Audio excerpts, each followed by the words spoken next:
Hello, everybody, and thank you for tuning in to the Liberty Report. With us today, we have Daniel McAdams, our co-host. Daniel, good to see you today. Good morning. How are you, Dr. Paul? Good. How was your weekend? Recovering a little bit, but I think people had a lot of fun. They followed my regulations.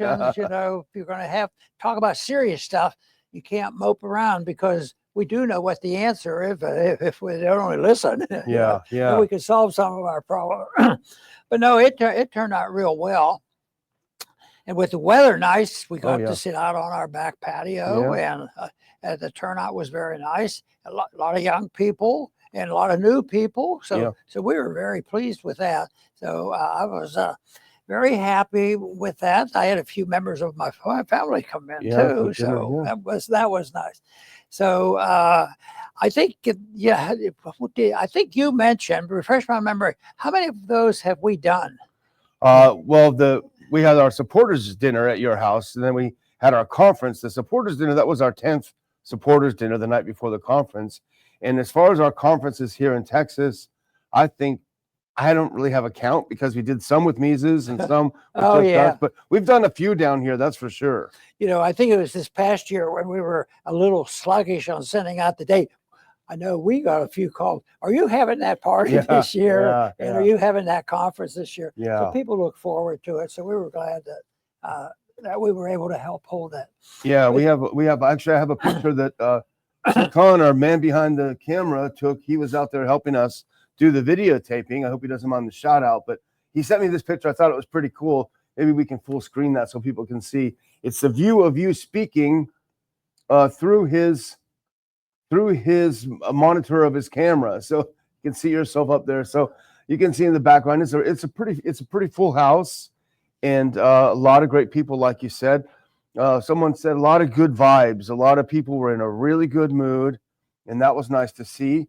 And before we go further, I want to do a shout out to Doubting Thomas. He was there. He's in our live crew all the time, and I was glad to see him. Unfortunately, I was a little bit rushed. It was after the conference, but he brought us some oranges from his orchard in Arizona, and they're delicious. Mandarins, I guess technically you'd call them. So it's great to see you. Hope to see you at the next one, Mr. Doubting Thomas. Great.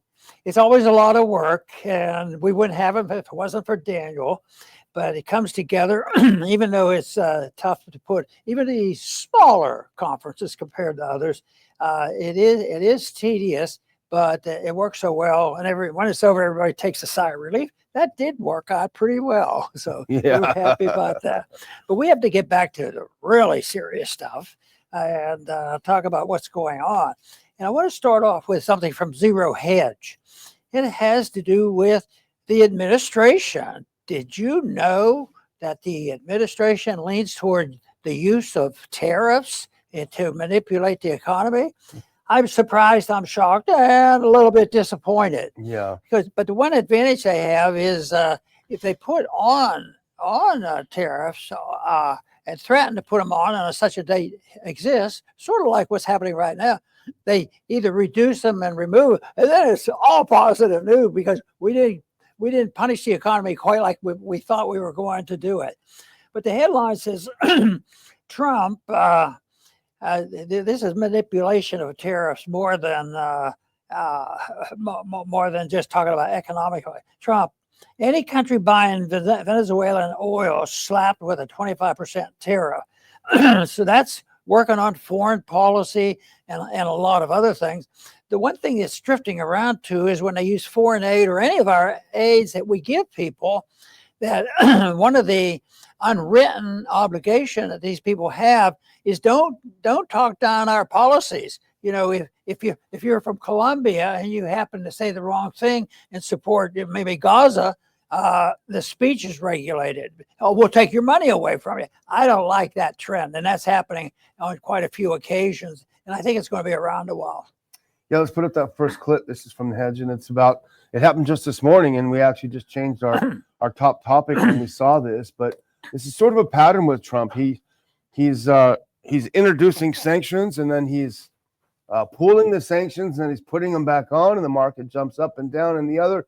But what these are, Dr. Paul, these are secondary tariffs on Venezuela, and that's a whole different ball of wax because it's an attempt to basically blockade Venezuelan oil. It says any country that does any trade in Venezuelan oil will get an across-the-board 25% tariff on their stuff, on anything they want to export to the United States.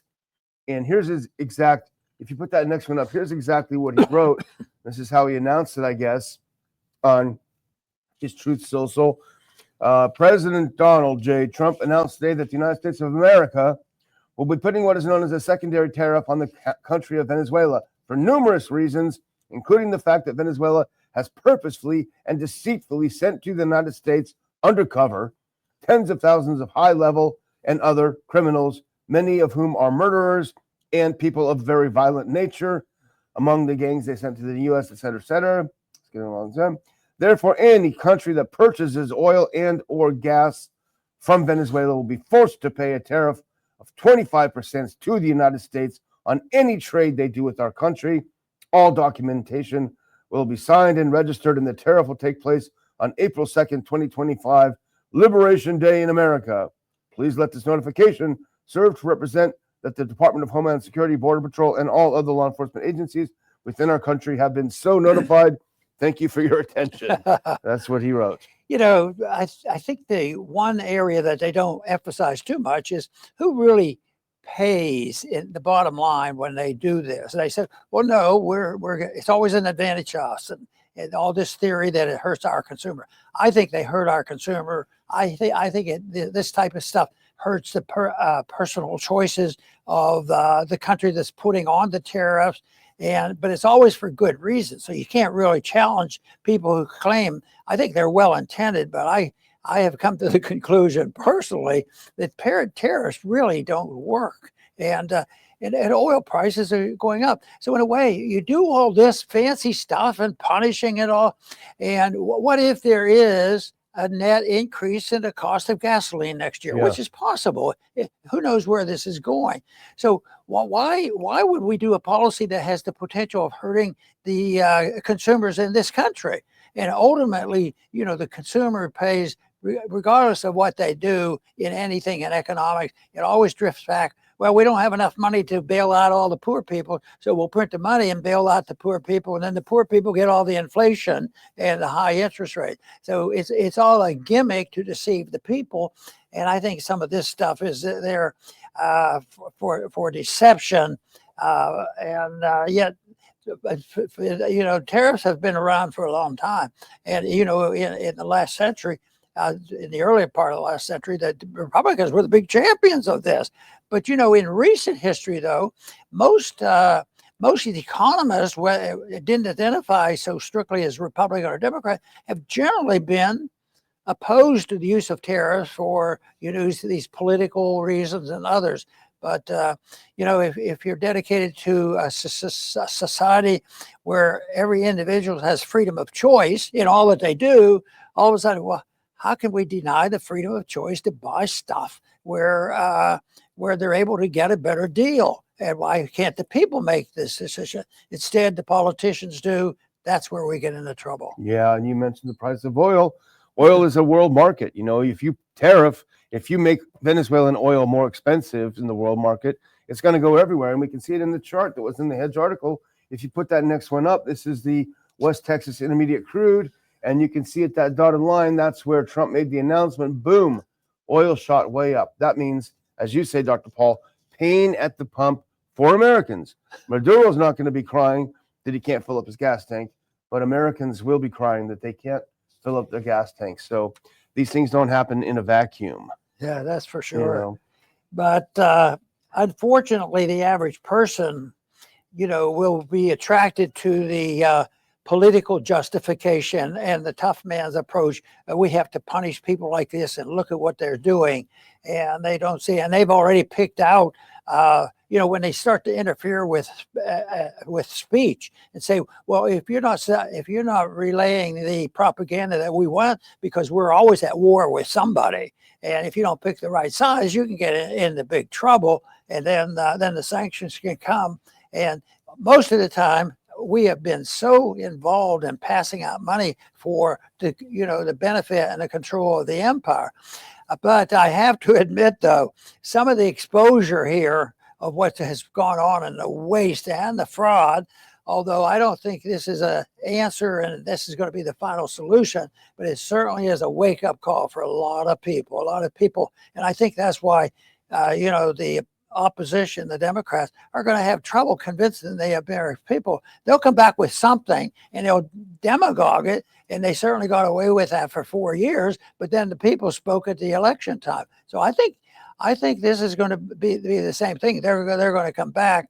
But I think the most important thing that's happening right now is a revelation on how terrible the system is and how much money is wasted. It makes our argument, well, what would you do about it? I says, I would insist people obey their oath of office. It's no more complicated than that.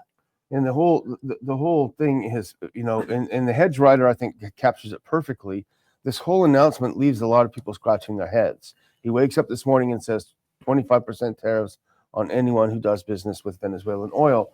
Now, this is how they put it, and I think they put it as well as anyone really here. This says the news comes one day after Venezuela agreed to resume accepting U.S. deportations of illegal immigrants. They said, okay, you got us. We'll break down. Crying uncle. We'll take back our illegals. And the next day, Trump says, well, we're going to put tariffs on you anyway. And they continue. In February, Trump ordered the termination of a key oil deal with Venezuela, announcing on a post on Truth Social he was reversing the concessions of the oil transfer agreement dated November 22nd, 2022. Zero Hedge points out, but those were concessions enacted by his Democratic predecessor, Joe Biden, which had allowed the Chevron Corporation, active in the Latin American country for a century, to produce and sell oil in Venezuela despite sanctions. What's going on here, they wrote. So he's actually hurting Chevron by reversing the quote-unquote concessions that allowed them to start doing business in Venezuela. So he's hurting American companies. It'll hurt the American consumer. But the other point that I would really like to make, Dr. Paul, is about these illegals coming over here from Venezuela that he's so upset about. Why does he think they're coming here? Because we have so many sanctions on the country. We have crippled their economy to the extent that people are desperate to leave. If he really wants to eliminate or at least to mitigate the problem of Venezuelans crossing over into the U.S., he should get rid of all the sanctions, start doing serious business and trade with Venezuela, raise their economy through trade with the U.S., people would be less likely to want to leave. That really sounds like a good idea. But unfortunately, they're not listening. They have other reasons to justify all the stuff that they pour out there. Regulations, we know what's best. And we're going to do such wonderful things for our taxpayers because we're going to collect tariffs, because the announcement was the collections is already starting. They're collecting money. But my thoughts are that even within a year, if a year passes, I cannot see that the spending has been reduced, nor has the the printing of money been reduced. I think we'll still be there, but because they already are running into roadblocks, and that's not their fault, because sometimes the courts can get involved, and they say, oh, well, we're going to cut so many people from this bureaucracy. But what if they put a roadblock in there, and then all the money goes to their attorneys fighting these cases? Yeah, I mean, I think Trump, unfortunately, is doing the same thing over and over again and expecting a different result. Sanctions don't work. This is sort of a form of sanction, these tariffs are a form of sanctions on Venezuela. They don't work. So why not try something different? Bombard them with free trade. That would be good. The second thing we're looking at today is something that came out just before our conference. If you put that next one up, it was an idea floated by the Trump administration to take over Ukraine's nuclear and I believe other power plants to protect them. This is the phone call between Trump and Zelensky last week. Trump said, hey, how about if we take over your electric supply and nuclear power plants? Which I think is a pretty strange thing. First, it was the rare earths. Then it was the ports. And now it's the nuclear power plants. It's kind of confusing what he wants. But here's the plants that they're talking about. At least I think these are the nuclear facilities. If you go to that next clip. He said the U.S. can be very helpful in running those plants with its electricity and utility expertise and U.S. ownership would offer the best protection for Ukrainian energy infrastructure. Seems bizarre for me, Dr. Paul, for the United States government to own foreign energy generating plants. Is it just me? Am I missing something here? You know, I can only understand this when you think about empire. You know, they want control, and they do this to get control of the raw materials and all the products, and that's why they to expand the power of the empire, you got to get hold of the canals, you got to get hold of vacant land in Antarctica and every other place. So Greenland. yeah, so that's the thing that we have to deal with. But this whole idea becomes the motive. Unfortunately, the American people say, well, that makes sense. You remember it well when if the Middle Eastern war was started. I think they talked about there's enough oil there. We'll get paid for everything. Pay for itself. They say they paid for the military stuff. Who's going to pay for the innocent people who got bombed that had nothing to do with this war? How about the American people that had to serve over there, and how many families were disrupted? I mean, the devastating is so overwhelming that you're going to pay for that by taking their oil. Crazy. So bad idea. Yeah, it's very unfortunate. Well, the talks are kicking off again today between the U.S. and Russia, and it's, I believe, about Ukraine, but also a wider range of things. I think that's a good, positive start. I just kind of wish that Trump would be more consistent. One day it's this, one day it's that, and it's kind of confusing. But anyway, I think we're about ready to close it down today, and we've a little bit shorter today, but we've had a very busy weekend. I've had very little sleep, I have to admit, but I do want to thank everyone for coming back. If you're watching the show, please hit like or thumbs up, and we look forward to seeing you tomorrow. Dr. Paul, over to you. Very good. I too really enjoyed our little conference yesterday, and we were delighted to see so many friends there and so many supporters coming out to cheer us on to continue to do what we originally started to do, and that is promote the cause of peace and prosperity. And I always have been bewildered why such a wonderful philosophy and it not being complicated, and it avoids all initiation of aggression and force against other people. It's a question of, are authoritarians supposed to take over, or will voluntarism take over, where people just respect each other and they deal in a voluntary way? So it isn't complicated, but the one thing that gets in the middle of it and messes it up are the politicians, and that is a shame. And I think right now there's a lot of good efforts going on, and a lot of effort to point out how out of control this has become in our government. But we still have a long way to go, because people now are still divvying up the loot. Who's gonna get have to pay, and how long will it take? So unfortunately, I don't think people say, 1 year from now everything is going to be much better off. The only time that sort of happened was in 1921, when there was a deep depression that lasted just a little over a year, and the GDP went down sharply, but they were hands off. No, they didn't try to fight it with bailouts and wars and whatever, and pump up the economy. And the whole thing was over in a little over a year, because people went back to work. Yeah, there was liquidation. There was a liquidation of debt, and the Federal Reserve was there, but they weren't sophisticated in running the printing presses quite like they are now. So it's a shame that we don't. I always think that, well, they have some tools and efforts of how you get out of war and things like that, but I'm more interested, how do you prevent it? How do you prevent the inflation? How do you prevent this encroachment on our liberties? How do we prevent this from happening, of getting into these wars?